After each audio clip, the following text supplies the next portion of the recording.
This lesson is about how we undo conflict.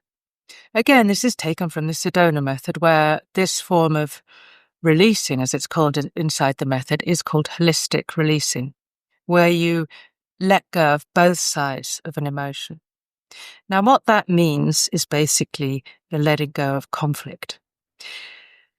Why does this matter? Well, because the more conflicted you are about a situation, the more stuck it will be. That's been my experience anyway. And I would see procrastination as a conflict. Part of you thinks you should do it, and the other part of you thinks you shouldn't have to do it, or shouldn't bother to do it, or you've got no intention of doing it, whatever it is. So what happens then is that there's these two sides. This is the side saying, I've got to do this thing, I want to do this thing. And this is the side saying, either I shouldn't have to do it, it's going to be boring, or it's going to be too exposing, for instance, when you need to do some creative work and you don't want to find out you're not a genius, as was my experience. So when you've got both sides pulling at each other, the emotion just gets more and more stuck. So what we do is we go from one side to the next side, from one side to the next side, undoing both sides of the emotion. So that sounds really confusing. So the best thing we can do is just give an example. So say I am procrastinating over something. So if the last 3, maybe more weekends, I said to myself, I know what, I'm going to do some design work, which means going analog. I'll forget my computer and I'll just sit down and do some scribbles, get down some ideas, words, colours, etc. Have I done it? No. So how would I use the undoing process on that? What's really going to make the difference is when I go to both sides of this emotion, which means I'm going to welcome, allow, acknowledge wanting to do this. So it's like, could I allow myself, could I welcome how much I want to do this design work? I mean, I've got this beautiful picture in my mind of sitting down with my pencils and doing it, and it's going to be great and I'm going to love it. And I know I will enjoy it once I get started. So it's very easy for me to find that picture of how this is going to be.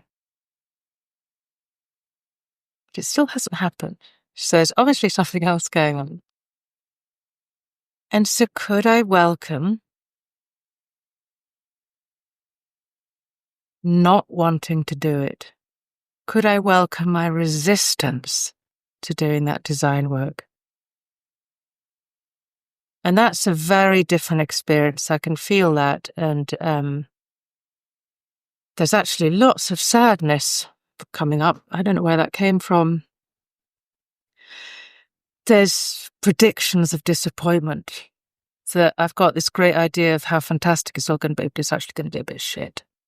And I'll be disappointed with myself, and then I'll feel quite hopeless. So that's interesting that just in a few minutes, once you allow yourself to sort of go inside of mind, you can see how contrasting those two pictures are. On one side, I've got this wonderful picture of sitting down doing this work. We love drawing.